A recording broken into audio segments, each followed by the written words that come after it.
Hello friends, this is Deepak Singh and on behalf of AQ Bias, today we will be discussing the topic of dowry यानी कि दहेज प्रथा जैसे north India में कहा जाता है. So why are we discussing it? Because recently a infamous case of death of Vismaya Nair happened in Kerala. तो ये अगर आप न्यूज़पेपर रेगुलरली पढ़ रहे हैं तो आपने पढ़ा होगा इस न्यूज़ के बारे में. विस्मया Nair, a Ayurveda doctor from Kerala, was found dead in her husband's house day after she shared on WhatsApp chats with the close relatives. तो एक्चुअली इन्होंने WhatsApp chats जो थी वो शेयर करी थी अपने रिलेटिव से, and in that she showed that she was being harassed on regular basis for dowry. तो इनको एक कार भी डाउरी में इनके जो फादर थे उन्होंने इनके हस्बैंड को डाउरी में एक कार भी दी थी विच अराउंड कॉस्टेड लाइक 11 lakhs. पर उन्होंने हस्बैंड ने कहा था कि मुझे कार पसंद नहीं आई, कलर पसंद नहीं आया या फिर मॉडल पसंद नहीं आया, and then he asked for more money. And apart from the car उनको काफ़ी लैंड दी गई थी, गोल्ड दिया गया था. But again even after receiving dowry at the time of marriage, he kept on insisting for more money. Even after marriage he said that I deserve something better, I deserve more. So वही होता है ना कि there is no end to greed. तो वो grid बढ़ती गई, उसमें हरासमेंट होती गई फिर ब्राइड की, एंड अल्टीमेटली उनकी डेथ हो गई. आइदर शी कमिटेड सुसाइड और she was killed. So that is to be seen. तो ये काफ़ी कंट्रोवर्सी चल रही है. Again I would recommend you guys that please be regular with your newspaper. Although through these lectures and the study material provided by us, we'll be taking care of your current affairs and all the developments and all the issues in detail. But I would request you to read the newspaper of Hindu and Indian Express in detail. Okay, so that will help you in revising. आपके पता चलता जाएगा कि कौन से sections होते हैं. Editorials के थ्रू आपको पॉइंट पता चल जा रहेगा एंड न्यूज स्टैटिस्टिक्स पता चलते रहेंगे. So this is the context that why are we discussing the topic of dowry.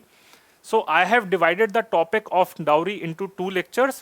In this video, I'll be giving you a brief overview of the dowry कि क्यों क्या होती है डाउरी, उसको different regions में क्या क्या कहा जाता है, प्रेवलेंस क्या है इंडिया में, and what are the reasons from the bride side, from the groom side, from the legal side, क्या क्या इशूज़ हैं, and what are the consequences on child marriage, female foeticide. पकड़ाऊ शादी जो एक फिनोमेना है वो भी होता है आपका नॉर्थ इंडिया में, यूपी और बिहार में, मतलब मेनली यूपी में आपका होता है. And then what are the steps being taken by the government of India as well as at the global level. And then we will also discuss the case study of Pakistan. So that will be covered in the first part of this dowry. Dowry series में 2 lectures होंगे, तो ये पहले lecture में cover करूंगा. And then in the second lecture, in the second video which will be taken after this lecture, in that I will cover the legal aspect. Specially जैसे पहले lecture में तो सिर्फ मैं आपको एक समरी बताऊंगा आपको कि क्या क्या लॉज हैं. Then I will discuss the dowry prohibition act of 1961 in detail, and I will also discuss the topic of how section 498A of IPC is being misused by women. And पकड़ाऊ शादी या फिर जबरिया शादी जो हम कहते हैं, उसके ऊपर इनफैक्ट एक बॉलीवुड की मूवी भी आई थी, although that discussed in a very humorous form, but हम उस टॉपिक को भी डिस्कस करेंगे. सो ये सारे टॉपिक इंटरलिंक्ड हैं. Again this is a 2-part series dowry की. First I will give you overview and the legal aspect, the act in detail and the section 498A, that I will cover in the next video. So kindly have a look at that also. Okay, so with this, let's start the topic of dowry. Let's start from the introduction. What exactly is dowry? First I'll discuss what exactly is dowry and what is not dowry. So dowry refers to the durable goods, cash and property that are given by the bride's family to the groom. यानी कि लड़की की side की जो family होती है वो लड़के को जो गुड्स, कैश और प्रॉपर्टी देती है as a condition to the marriage. This is important. अगर वो अपनी मर्जी से दे रहे हैं that won't count as dowry, अगर किसी ने डिमांड नहीं करी. But if it is conditional that okay, if you मतलब if the groom makes it conditional that I will marry your daughter on the condition that you are providing me all the goods, car, furniture, cash, gold, property, तभी मैं शादी करूंगा, then it will count as dowry. So the type of dowry, as I said, that it includes cash, property, vehicles, jewelry, electrical appliances, furniture, जो भी सब कुछ होता है तो ये डाउरी के अंदर आता है. And when it is given, again it is important that it is given before marriage. जैसे अगर आपका होता है ना कि इंगेजमेंट हो गई है तो उसी टाइम पे, या फिर it's a condition before marriage, और at the time of marriage, और इवन आफ्टर मैरिज. तो मैरिज के बाद भी डाउरी की डिमांड होती रहती है. वो कहता है कि हस्बैंड कहता है कि as long as if you don't give me more money I will keep on harassing you, ठीक है, और आई विल बर्न यू और I will divorce you. So these are the conditions. जैसे हमने बताया था कि विमस्या वी नायर के केस में ये आपको शो करा था. Okay friends, so among whom it is prevalent? It is prevalent among all the sections. ऐसा नहीं कि रिच और पुअर में है, एजुकेटेड और इलिटरेट में, ऐसा कोई डिफरेंस नहीं है. सारे sections from rich to poor, illiterate to highly educated. So and even civil servants, like जैसे आप लोग सिविल सर्विसेज के लिए प्रिपेयर कर रहे हैं, and many of my colleagues who were preparing, they said that as soon as it's a shame that many civil servant aspirants or many civil servants serving, so they said that their dowry rates are high. अगर उनका IAS निकल जाता है तो उनको dowry ज़्यादा मिलेगी. So the rates are set, specially मतलब ऑल ओवर इंडिया, स्पेशली आपका आंध्रा में तो मैंने काफ़ी सुना है, बट अगेन आपका नॉर्थ में हो गया, यूपी बिहार, हर जगह पे आपके डाउरी काफ़ी डिमांड में रहती है. और अगर कोई हाईली एजुकेटेड है, उसने कुछ मैनेजमेंट अच्छी जगह से करी हुई है, इज फ्रॉम IIT, IIM और IAS officer, IPS officer, then they demand even more dowry. And again from rich to poor, ऐसा नहीं है कि रिच लोग नहीं मांगते, सिर्फ गरीब लोग मांगते हैं due to greed. Even rich people are greedy. And then from illiterate to highly educated. This point is very important because the recent case was witnessed in Kerala, जहाँ पे केरला को हम एक मॉडल स्टेट मानते हैं, that women empowerment is there, people are highly educated, literacy rate बहुत ज़्यादा आई है, मनी भी अच्छा खासा है, but in spite of all these factor dowry is like highly prevalent in Kerala too. ठीक है, तो ये चीज़ बहुत इंपॉर्टेंट है कि इट्स नॉट, ये आप चीज़ हमेशा ध्यान रखना कि अबाउट द सूडो डेवलपमेंट और the criticism of education, you can link it to that aspect also, कि ऐसा नहीं कि एजुकेशन आने से आप लोगों के मतलब ये सारे सोशल इवल्स खत्म हो जाएंगे. एक होती है एजुकेशन होती है, बट एक समझदारी होती है, विजडम होती है, that is something different. Just speaking English या फिर अपनी लैंग्वेज के कमांड होना, that won't count as education. तो वो चीज़ होती है. तो ये पॉइंट इंपॉर्टेंट है डाउरी के कंटेक्स्ट में. देन आई सेड दैट कि व्हाट इज डाउरी एंड क्या क्या फीचर्स हैं उसके, वो तो हमने डिस्कस कर लिए. Then my next point is what is not dowry. ये भी जानना सही रहेगा, so that as to make sure कि आप मेंस के एग्जामिनेशन में कोई गलती ना करें. According to article 3 of the dowry prohibition act, this is important. So this is said in the Dowry Act itself. It specified that dowry does not cover presence in marriage when no demand has been made. Rather, it is what it is extracted from the bride or her parents. तो यानी कि अगर marriage के time पे अगर कोई present दिए जाते हैं from the bride side to the groom's family, तो अगर उन्होंने डिमांड नहीं करी ग्रूम ने, अगर वो अपने मन से दे रहे हैं, अगर नॉर्मल एक्सचेंज हो रहा है गिफ्ट्स का और वो अपने मन से दे रहे हैं, कोई डिमांड नहीं करी, कोई कंडीशन नहीं है मैरिज के लिए, then it won't count as dowry. ये चीज़ है. Also it does not include dower और मेहर. अगर हम इस्लामिक मैरिजेस में देखें, देन मेहर इज द मनी और possessions paid by the groom to the bride. वो एक कॉन्ट्रैक्ट साइन करते हैं, लिखते हैं कि दिस इज द अमाउंट, अगर इन केस अगर डाइवोर्स होता है, कुछ होता है, तो that will be the maintenance amount that is being given by the groom to the bride. तो वो मेहर होता है, वो इसके अंदर नहीं आता. That is also set by the dowry prohibition act of 1961. And the dowry is the transfer of parental property to a daughter at her marriage rather than at the owner's death. अगर आपका at the time of marriage होता है, वो आपका inter vivos होता है, and at the owner's death means mortis causa, ये इसके लैटिन टर्म्स है. तो पॉइंट ये है कि अगर प्रॉपर्टी अगर जैसे ट्रांसफर हो रही है, अगर मैरिज के टाइम पे अगर फादर अपनी डॉटर को प्रॉपर्टी ट्रांसफर कर रहा है, so that can, and if it is conditional also, then it will count as a dowry. But after the death of the father, अगर उसके बाद डॉटर को वो after her marriage उसको वो प्रॉपर्टी मिल रही है, then that won't count as dowry. तो ये भी चीज़ इंपॉर्टेंट है. So these are the 3 points. ये आपको शायद कहीं और ना मिलेंगे, पर इस लेक्चर में मैंने इंक्लूड करा है. So these are the 3 points that what is not dowry. And if we discuss about the features, if we see the local names, then there are various local names of dowry. जैसे इसे दहेज और स्त्रीधन कहा जाता है हिंदी में, तमिल में इसमें कहा जाता है वरदचनई, पंजाबी में इसको दाज कहा जाता है, जहेज in Urdu and Arabic, and आउनपोट in Eastern India, far Eastern India, जोतुक इन बंगाली. तो ये आपके रीजनल नेम्स हैं. Instead of asking a question on dowry, so they can ask a question on these. Specifically आपका दहेज हो गया, दाज हो गया, वरदचनई हो गया, ये सब इसके नाम है डाउरी के, लोकल नेम्स है. एंड कितनी डाउरी होती है, तो उसका क्राइटेरिया क्या रहता है, what will be the amount of dowry. एक तो होता है डाउरी तो चलो दी जा रही है, पर कितनी दी जा रही है, that depends on various things. अगर ग्रूम की साइड से देखें, so that depends on the profession of groom, कि उसका डॉक्टर है, इंजीनियर है, सिविल सर्वेंट है. So accordingly the rates are fixed for the dowry. ये ग्रूम के पर्सपेक्टिव से देखा जाए. और अगर ब्राइड के साइड से देखा जाए कि अगर लड़की अगर पढ़ी लिखी है और ज़्यादा सुंदर है, तो शायद डाउरी कम देनी पड़ेगी.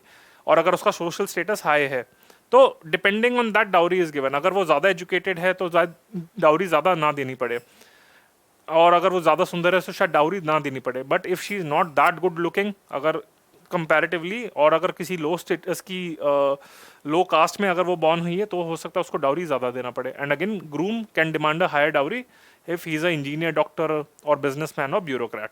सो ये रेट डिसाइड करता है डाउरी का। If we talk about the global scenario, then the global scenario is that it's an ancient custom and now it is highly prevalent in South Asia except Bhutan. Bhutan को छोड़ के south Asia में मतलब prevalent है काफ़ी ज़्यादा। Middle East हो गया, North Africa, Middle East and North Africa, इन्हें मेना कहा जाता है, हमें we call this MENA, and Balkans. तो ये है आपका। And if you talk about the cultures, then it is strongly present in cultures which are patrilineal. Patrilineal का मतलब होता है कि आपका जो फैमिली मेंबरशिप है that is recorded through father's lineage, यानी कि आपका जो सरनेम है, जैसे आपका होता है ना कि औरत जाती है और अपने हस्बैंड के साथ रहती है, that is known as patrilocality. And then it also adopts a name of the husband's surname, और वहीं से उसकी पूरी इनहेरिटेंस या फिर जो भी सारे राइट्स होते हैं वहीं से डिराइव होते हैं। तो ये आपका पेट्रीलिनियल एंड पेट्री लोकेलिटी तो उन कल्चर में काफ़ी प्रेवलेंट है। ये कंट्रीज की बात करिए और उसमें भी कल्चर के पॉइंट ऑफ व्यू से भी बात करें। मेट्रीलिनियल सोसाइटी जहाँ पे वुमेन डोमिनेटेड कल्चर है, तो वहाँ पे डाउरी का इतना कस्टम नहीं है। नॉर्थ ईस्टर्न स्टेट्स हो गए इंडिया की जैसे, तो वहाँ पे कम है। सो अगर हम, ये तो हमारा ग्लोबल सिनेरियो हो गया कि कौन कौन से रीजन्स में है। वेस्ट में कम नहीं है इतनी, पर south Asia, middle East and North Africa and Balkans में काफ़ी ज़्यादा कॉमन है। The only exception is Bhutan in case of south Asia. If we talk about the Indian scenario, then dowry is banned under Dowry Prohibition Act of 1961. But in spite of that, it continues to survive as we can see. तो law पास करने से कुछ नहीं होता, पर जब तक customs, जब माइंडसेट चेंज नहीं होगा तब तक कुछ नहीं होने वाला। पहली बात तो ये, if you talk about the religious aspect, then it is not only limited to Hindus और any specific religion, it is present among all the आपका जो रिलीजन है। जैसे इंडियन मुस्लिम्स में अगर देखा जाए तो उसे जहेज कहा जाता है, जहेज, दहेज की जगह जहेज, JAHEZ, तो दिस इज नोन एज जहेज। और डाउरी डेथ की अगर बात करें तो एनसीआरबी का जो डेटा था फॉर 2016 उसमें देखें तो it reported 7,600 dowry deaths, a decrease from 8,400 in 2004, but it still amounts to around 80 deaths, dowry deaths per day. But this is the official statistics, NCRB, National Crime Records Bureau. So this is the official statistics, but accordingly, मतलब it is said that the actual numbers are 3 times higher than these numbers. So around अभी भी officially 2016 का अगर data देखें NCRB का, तो यानी कि 20 डाउरी डेथ हर दिन होती हैं. So what a shame. So this is the Indian scenario. And if we talk about the regions, अभी हमने रिलीजन की बात करी थी, फिर हमने उसमें डाउरी डेथ्स के बारे में बात करी थी. And if we talk about the regions, कहाँ कहाँ पे हैं, then dowry system is not much prevalent in northeastern India, especially Arunachal Pradesh, Sikkim, Mizoram and Nagaland. तो ये क्रिश्चियन डोमिनेटेड हैं या फिर आपकी नॉर्थ ईस्टर्न फार हैं, तो वहाँ पे डाउरी सिस्टम नहीं है. दीज आर मेट्रिलिनियल सोसाइटीज इस वजह से. And according to NCRB, highest dowry death from 2012 to 2014 were in Uttar Pradesh followed by Bihar. ये तो हाईएस्ट नंबर ऑफ डेथ हो गई, पर ज़्यादा केसेस आपके जो हैं हरासमेंट हो गए, क्रुएल्टी बाय हस्बैंड हो गए, सेक्शन 498 ऑफ आईपीसी का जो डेटा हम देखें तो उसके कंटेक्स्ट में वेस्ट बंगाल, राजस्थान, उड़ीसा, आंध्र प्रदेश, वहाँ पे भी काफ़ी ज़्यादा केसेस होते हैं of cruelty by husband. Cruelty by husband के अंदर आ जाते हैं कि वैसे harassment, physical harassment, bride burning, but if it leads to death then it is known as dowry death. उस केस में उत्तर प्रदेश और बिहार लीड कर रहा है. So as you can see, apart from these states, dowry is prevalent everywhere. जैसे हमने केरला का एग्जाम्पल देखा, उसके ऊपर काफ़ी एडिटोरियल आए हैं कि केरला की ये सूडो डेवलपमेंट के बारे में. So this is the context that we are discussing it. अभी तक हमने वी डिस्कस सम फैक्ट्स. अभी हमने उसका इंट्रोडक्शन डिस्कस करा कि what is it not, and what is the scenario at the global as well as at the national level. Now let's discuss the reasons. अब हम दोनों पर्सपेक्टिव से देख लेते हैं. Why do grooms demand dowry, and then we will see the bride perspective also, that why do brides और why do girls give dowry. अगर आपसे कोई डिमांड कर रहा है then definitely it is wrong, but why are you committing that crime, why are you participating in the crime, why not all the women collectively oppose it. ठीक है, तो ये हम भी देखते हैं, कहते हैं ना ताली एक हाथ से नहीं बजती। Again it's I mean no way justifying dowry, but again I would say कि ग्रूम्स तो उन्होंने तो डिमांड कर रही हैं, they should be punished, but what about women, why are they participating in it, why are they submitting? So पहला reason तो हो गया why are they the groom demanding dowry, because of the patriarchal mindset and gender inequality. तो वही है कि हम मर्द हैं तो हमें तो डाउरी मिलनी चाहिए। Again in the case of आपका जो नायर का जो केस था आपका विश्वनया, जिनकी केरला में अभी डेथ हुई है, तो उसमें भी हस्बैंड कहता कि I deserve more, I am your God, तो आप मुझे डाउरी और दीजिए, मैं बहुत स्पेशल हूँ। तो दिस पेट्रियार्कल माइंडसेट की मैं आदमी हूँ तो मुझे मिलनी चाहिए। So first is this. Then consumerism has also increased, जो आपका ये होता है कि ग्रीडी हो गया फॉर ऑल द कार्स, हो गया आपका इक्विपमेंट्स हो गई पैसे के चक्कर में, तो इसी चक्कर में डाउरी ज़्यादा बनने लग गई हैं। एंड ये भी कहा जाता है कि the argument from the groom family is that we have invested so much money in our son's education, so it's time to recover the money via dowry. तो it's a seen as a means to gain higher socio-economic status and greed को भी fulfil करता है। तो वही लगता है कि डाउरी में काफ़ी केसेस में तो डाउरी लैक्स एंड करोड़ में चली जाती है, so it is seen as a source of income. ये आर्गुमेंट दिया जाता है कि महंगाई ज़्यादा है, and if the woman is not working it is seen that you are already not working, so you should contribute in monetary form in some manner, so dowry दे दो। And it's a vicious circle. अगर एक couple का कोई लड़का और लड़की है तो वो ये कहते हैं कि लड़की की शादी में तो डाउरी जाएगी and that amount will be recovered from the grooms marriage.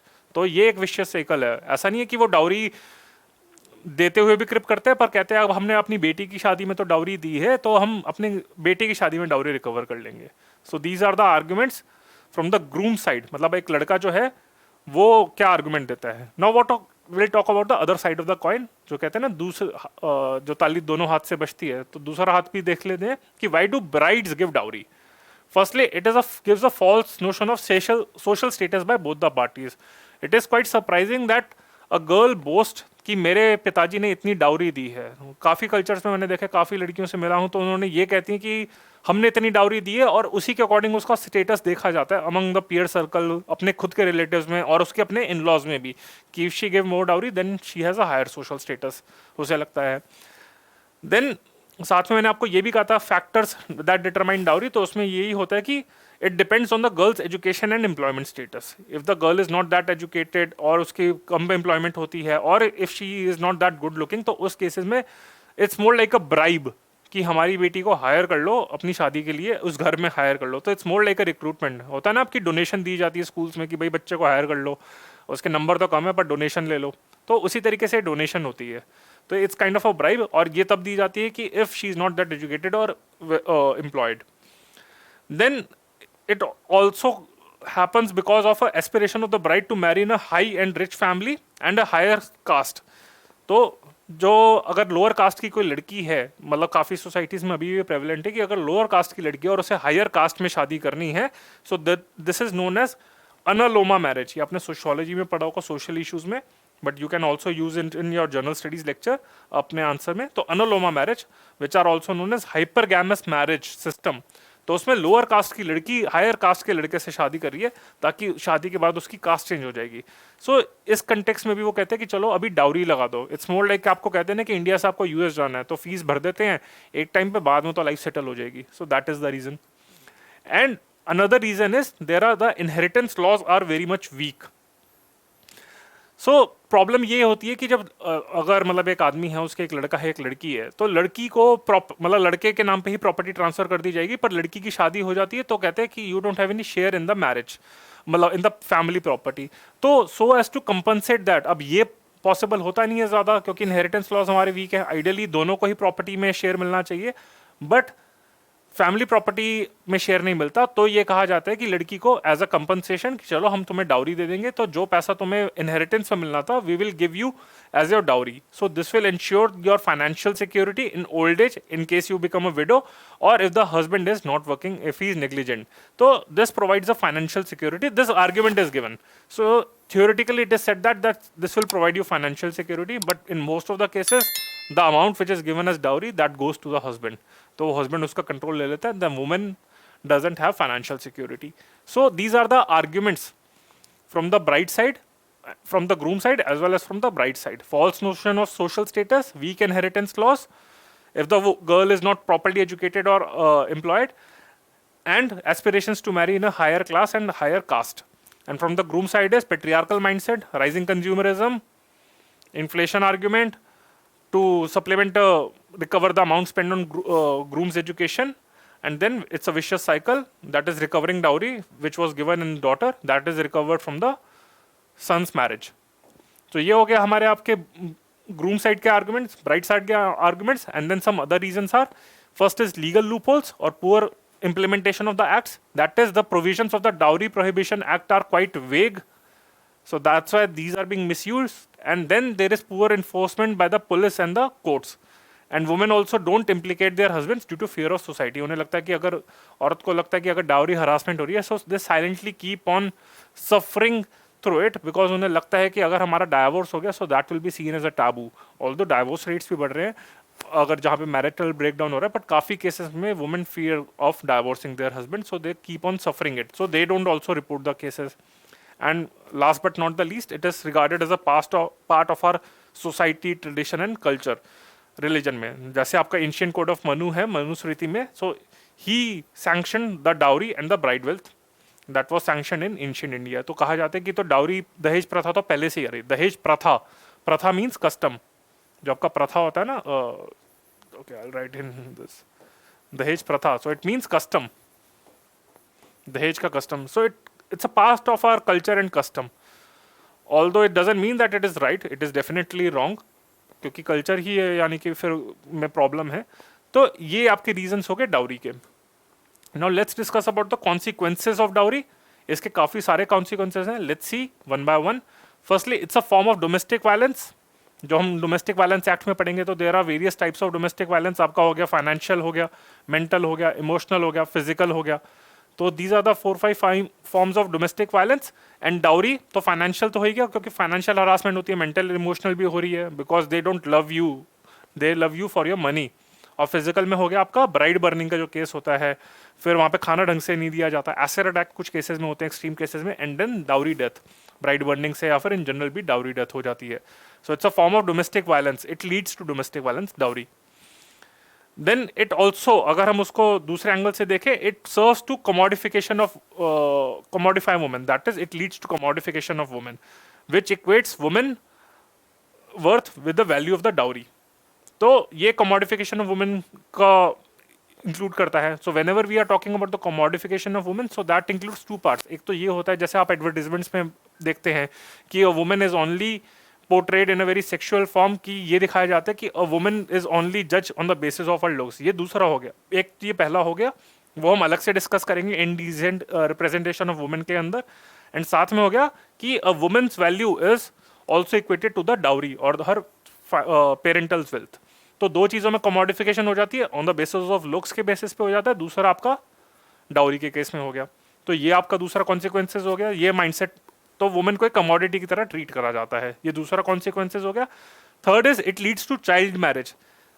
जब चाइल्ड मैरिज का टॉपिक डिस्कस करेंगे तो उसमें भी ये इंपॉर्टेंट है, बिकॉज अगर मैरिज जल्दी हो जाती है, नॉर्मली ये इंडिया में कस्टम देखा गया है कि if a marriage is done at a early age then less dowry is given. But if women gets old, अगर अराउंड 28-30 हो जाती है, तो लगाया जाता है कि ज़्यादा डाउरी देनी पड़ेगी, because it is believe that okay at this age कि उनकी डिमांड कम होगी. तो अगेन जिस तरीके से वुमेन को एक कमोडिटी की तरह डील करा जाता है, उसी माइंड के सेट की वजह से चाइल्ड मैरिज हो जाती है. तो कहा जाता है कि अगर जल्दी मैरिज कर देंगे, so there are more recruiters. Again it's more like a employment thing, जैसे मैरिज हो गया, तो इसलिए चाइल्ड मैरिज हो जाती है. तो पुअर फैमिलीज वही कहती हैं कि हम अगर जल्दी एज में अपनी लड़की की शादी कर देंगे, ब्याह कर देंगे, तो फिर हमारे ऊपर एक तो फाइनेंशियल बर्डन भी कम रहेगा और हमें डाउरी भी कम देनी पड़ेगी. तो ये हो गया domestic violence, commodification of women, child marriage. Then it also leads to female foeticide और इन्फेंटिसाइड. इन्फेंटिसाइड होता है कि पैदा होते बच्ची को मार देना. फीटिसाइड होता है बच्ची को when like it's a foetus, तो यानी कि जब प्रेगनेंसी के दौरान ही बच्ची को मार दिया जाता है, when the gender is known through ultrasound. So it leads to low child sex ratio. तो जब हम चाइल्ड सेक्स रेशियो का टॉपिक डिस्कस करेंगे, उसमें यही करेंगे कि one of the reason is, क्योंकि लगता है कि अगर लड़की हो जाएगी तो अल्टीमेटली डाउरी देनी पड़ेगी, so that will amount to lot of financial burden. तो उससे बचने के लिए लोग कहते हैं कि फीटिसाइड करा लो तो सस्ते में काम में पड़ जाएगा. This sick mindset is there in the our society. तो वो एक इसको बिल्कुल एक ट्रांजेक्शन देखते हैं, वो कहते हैं कि फीटिसाइड में कम पैसे लगेंगे डाउरी देने में और उसके एजुकेशन पे ज़्यादा पैसा लगेगा, सो गो फॉर दिस। तो ये भी फीटिसाइड इस वजह से होता है। And due to this declining sex ratio, जब चाइल्ड सेक्स रेशियो कम हो जाता है, देर इज इमरजेंस ऑफ, अब उसका कॉन्सिक्वेंसेज उल्टा हो रहा है, there is emergence of bride purchase और bride price which also contributes to marital rape.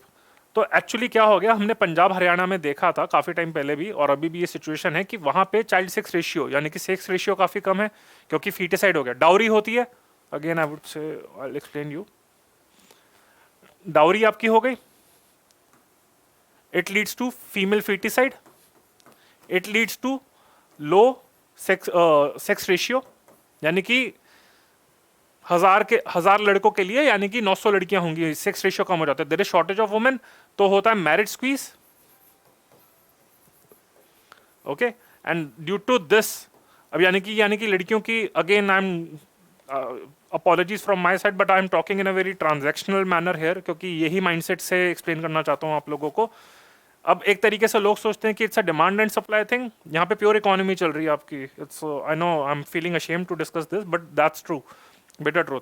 अब मैरिज स्क्वीज हो जाता है तो यानी कि लड़कियां कम होती हैं, लड़के ज़्यादा होते हैं, तो डिमांड एंड सप्लाई हो जाती है। तो it's more like a bidding process हो जाता है कि जो लड़का ज़्यादा प्राइस कोट करेगा, यानी कि अब लड़की का बाप भी यही कहता है कि ठीक है अब मैं डाउरी दूंगा नहीं, अब मेरी लड़की तो यानी कि ज़्यादा डिमांड में है, तो जो लड़का, अब ये नहीं कि मैं सिर्फ डाउरी माफ करूंगा, मैं तो बल्कि पैसे लूंगा अपनी लड़की को शादी कराने के लिए। So it's more like selling the girl child.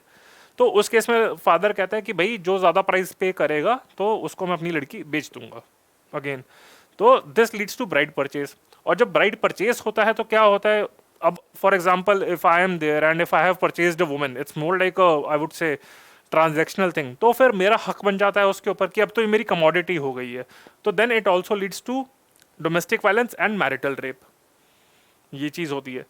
And if a girl is child survives, अभी तो फीमेल फीटिसाइड के बारे में बात कर रहे थे, और उस केस में क्या होता है, then she is neglected as the focus is on the male child. तो वो इमोशनली, मेंटली, फिजिकली बहुत वीक होती है, उसकी एजुकेशन पे भी कॉम्प्रोमाइज करा जाता है, because it is seen that ultimately आपके ऊपर डाउरी के ऊपर पैसे लगने हैं, तो why to waste money on girls education.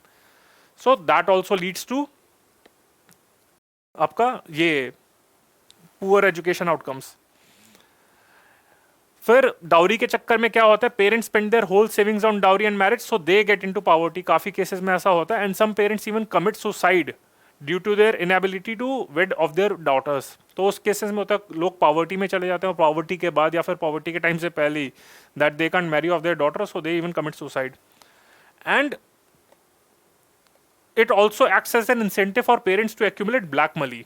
आप ये भी देख सकते हैं, उनको लगता है कि जब हम टैक्स क्यों पे करें, क्योंकि हमें तो डाउरी में पैसा देना है, तो लोग ब्लैक मनी इकट्ठा करना शुरू कर देते हैं कि डाउरी में कैश दे देंगे। And even groom is also very happy to get black money, क्योंकि उसे भी कहीं पे टैक्स पे नहीं करना पड़ेगा।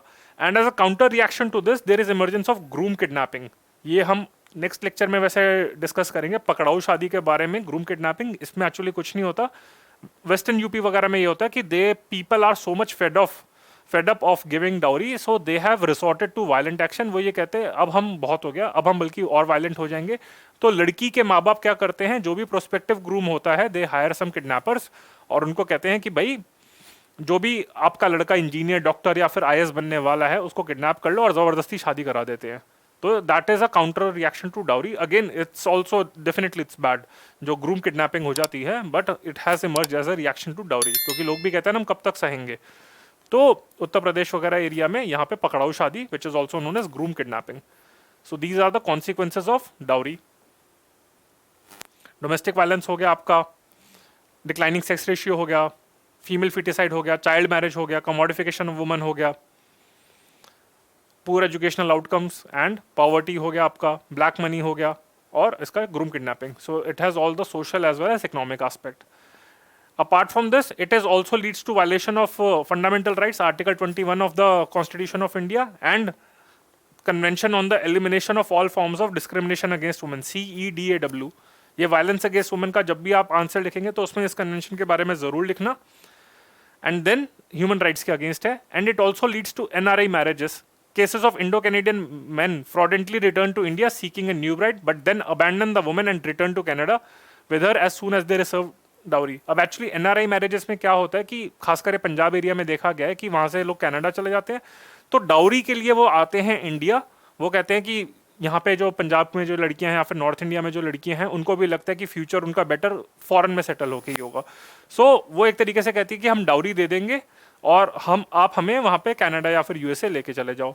पर लोग भी बहुत वहाँ पे कहूँगा चालू या फिर घटिया हैं, तो वो क्या करते हैं, वो सिर्फ शादी के लिए आते हैं, शादी करते हैं, इसे हनीमून ब्राइड भी कहते हैं, डाउरी लेते हैं और कहते हैं हम बाद में थोड़े टाइम बाद वापस आ जाएंगे, और फिर वो वापस आते ही नहीं है। तो they just come for the purpose of marriages. So NRI marriages and abandonment काफ़ी बढ़ रहा है। तो एनआरआई मैरिजेस का जब टॉपिक डिस्कस करेंगे उसमें हम ये डिस्कस करेंगे। So these are the consequences.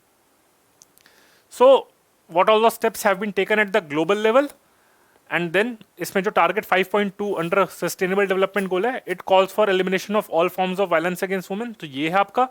then UN declaration of human rights and CEDAW, these are the conventions or these are the human rights, आपका जो आपकी जो conventions है वो deal करता है इससे। if we talk about Pakistan, again, I know we see Pakistan in a bad light, but in October 2022, it passed a law to ban dowry system, thus becoming the first Islamic country to do so. इसके काफ़ी सारे notable features हैं. Firstly, it makes it illegal for the groom to ask for dowry, and only some gifts can be exchanged, and all the gifts which are exchanged, they have to be mentioned in a nikah-nama, that is on a piece of paper.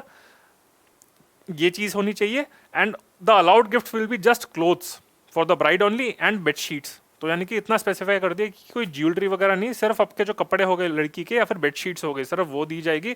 और अगर divorce होगा तो उस निकाहनामा में जो भी चीज़ें लिखी गई हैं वो ग्रूम वापस करेगा लड़की को। और अगर इंडिया में हम देखें क्या क्या स्टेप्स लिए गए हैं, then various laws have been enacted. First is dowry prohibition act of 1961, which I will cover in my next video, in my next lecture, तो देख लेना। सेक्शन 304B ऑफ IPC, ये भी है, it made dowry death a specific offence. Section 498A of IPC criminalises cruelty against women, ये भी मैं dowry prohibition act को डिस्कस करते हुए डिस्कस करूंगा ये उसके साथ नेक्स्ट लेक्चर में। अभी तो मैं सिर्फ समरी लिस्ट बना रहा हूँ कि only in case a question is asked that what are the key laws related to dowry, तो उसमें ये बताना चाहूंगा कि ऐसा नहीं कि सिर्फ डाउरी प्रोहिबिशन एक्ट को लिख दो, ये सारे सेक्शंस भी लिखो, so you will get more marks in case the examiner specifically asked that which all laws are there.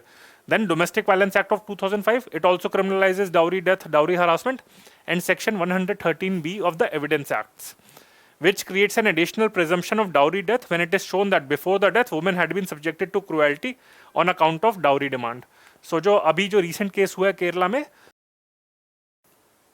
the husband has been arrested under this Section 113B of the Evidence Act. So presumption of dowry death is on the husband. उस केस में जो किरण है उसका husband उसके ऊपर है। And what are the constitutional provisions? Again, तो Article 15 तो है, which prohibits discrimination on the ground of sex, caste and other aspect. And then under Article 51AE of the Constitution, that is fundamental duties, it renounces practices derogatory to the dignity of women. So this is also there. And if you talk about the civil society movement, Satyameva Jayate ने इसको highlight करा था, and there is a website by the name of I don't want dowry.com, which is India's first matrimonial website for brides and groom that want to marry without dowry. So if you also want to register for this website, so do that. If you are against dowry, so you can register at this website. So these are the steps taken at the civil society level. Okay friends, so with this I have covered the overview of dowry in a comprehensive manner. Again, some points are missing that I haven't discussed the Dowry Prohibition Act. Don't think that ये मैंने discuss नहीं करा, but इसको मैं next lecture में cover करूँगा apart from पकड़ाऊ शादी as well as section 498 है। तो ये पहला lecture था under the series of dowry. I hope you liked it. इसको मैंने बहुत ही comprehensive way में cover करा है. I discuss what is dowry, what are the statistics at the global as well as at the national level. Then I discuss the reasons from the bride side, from the groom side, and the legal loopholes. Then I discuss all the consequences in a very comprehensive manner. I'm pretty sure इससे detail में तो कहाँ पे आप पढ़ेंगे dowry का lecture. And then I discussed all the steps that have been taken at the global as well as at the national level. In brief, dowry prohibition act और section 498 है, मैं नेक्स्ट लेक्चर में आपका cover करूंगा detail में उसका critical analysis. So kindly watch this lecture. If you like this lecture then please press the like button, share it and subscribe it. And before ending my lecture, I want to make an announcement that on 7th of July, that is of next month, AQ Bias is launching a foundation batch under which 800 hours of general studies classes for prelims as well as mains will be given to you.